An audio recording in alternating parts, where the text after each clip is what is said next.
Hello students, a very good morning to all. Welcome to the TSN online classes. Today I am going to explain class 9 science chapter number 9. The name of this chapter is force and laws of motion. Beti, what you understand by this word force? Force is an external effort which may move a body at rest or stop a moving body or change the speed of a moving body or change the direction of a moving body or change the shape and size of the body.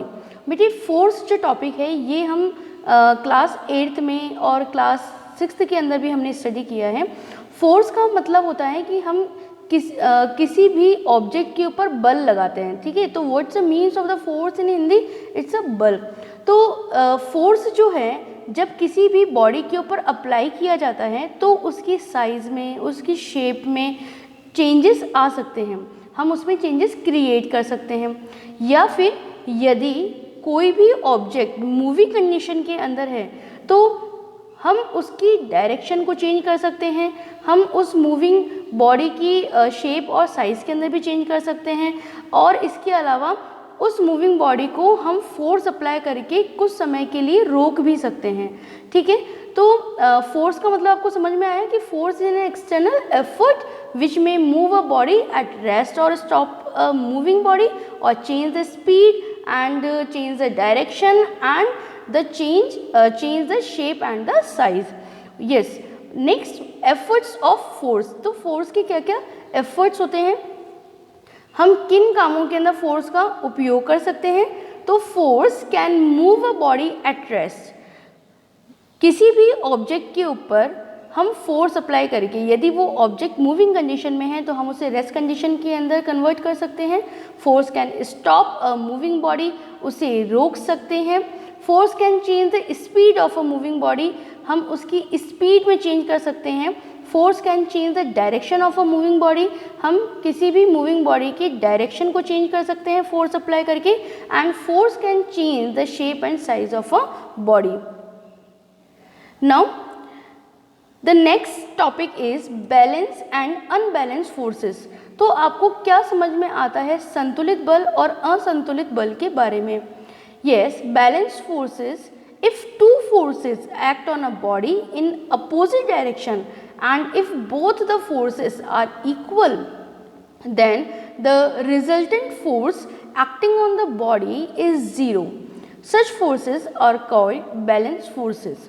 Balance forces cannot change the state of rest or motion of a body. तो बेटे जो balance force होता है जिसे कि हम संतुलित बल कहते हैं, तो बैलेंस फोर्स के अंदर सेम टाइप का जो फोर्स है, यानी कि जितने न्यूटन का फोर्स हमने ऑब्जेक्ट के ऊपर अप्लाई किया है तो उतने ही न्यूटन का जो बल है वो दोनों डायरेक्शन के अंदर अप्लाई होता है, अपोजिट डायरेक्शन में अप्लाई होता है. यानी कि यदि ईस्ट में है देन वेस्ट में, और यदि नॉर्थ में है तो फिर इस तरीके से साउथ में. तो इस तरीके से अपोजिट डायरेक्शन के अंदर जो सेम अमाउंट का फोर्स है वो अप्लाई किया जाता है. यदि हम इसका रिजल्ट निकालते हैं कि एक्चुअल के अंदर उस ऑब्जेक्ट के ऊपर कितना फोर्स अप्लाई किया गया है, तो जो रिजल्ट है उसके अंदर हमें क्या मिलता है? ज़ीरो हमारे पास आंसर आता है.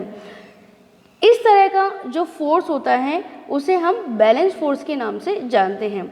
सो एक बार फिर से हम गो थ्रू कर लेते हैं इसे कि if two forces act on a body in opposite direction, so word is important here, opposite direction, and if both the forces are equal, और दोनों तरीके के जो फोर्स अप्लाई हो रहे हैं अपोजिट डायरेक्शन में वो इक्वल होते हैं, then the resultant force acting on the body is zero. तो उस बॉडी के ऊपर जो फोर्स अप्लाई किया गया है वो कैसा होगा? जीरो होगा. Balance forces change the state of rest और motion of a body.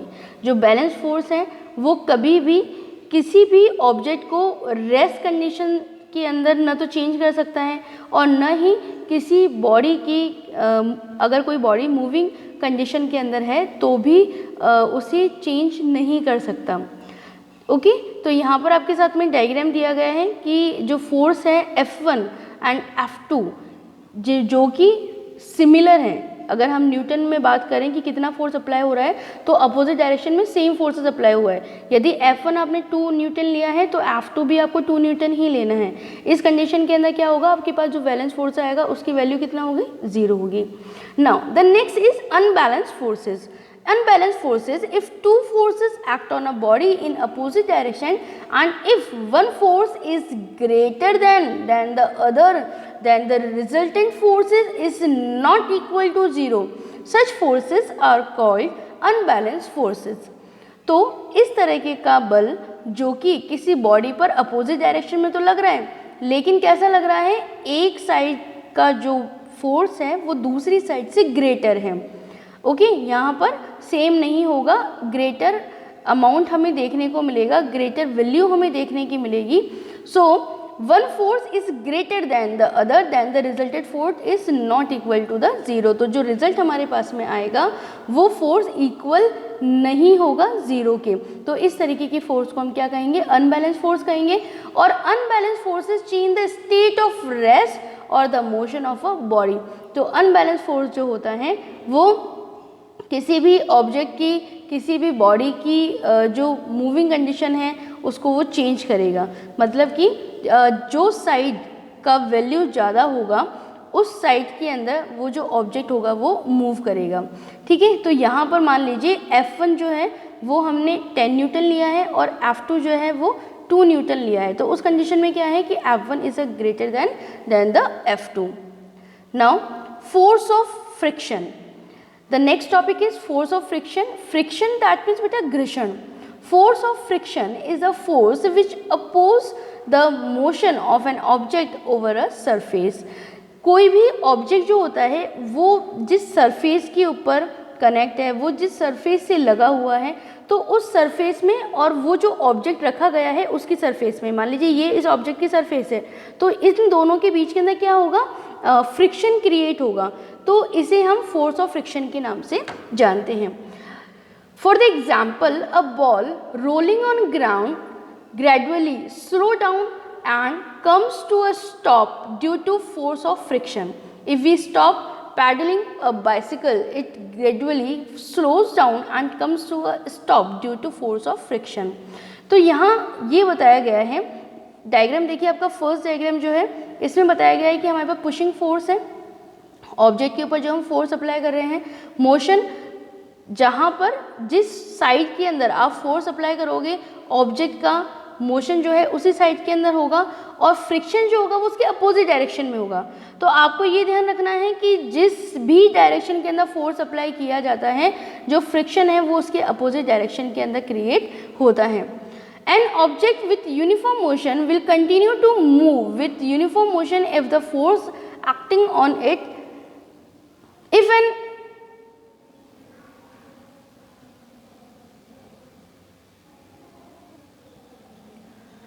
an unbalanced force acts on the moving body, then its speed or direction of a motion change. यदि unbalanced force होगा तो वो moving body के ऊपर act करेगा यानी कार्य करेगा और उसकी speed और direction को वो change कर सकता है।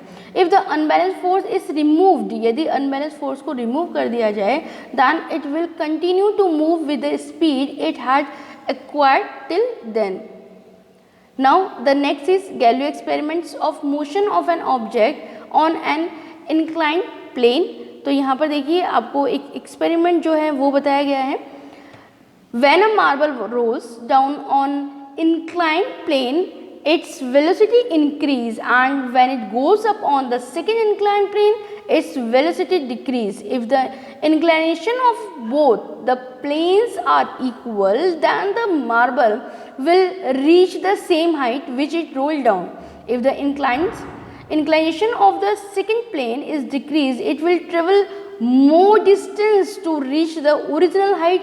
If the inclination of the second plane is made horizontal, the marble will travel forever trying to reach the same height.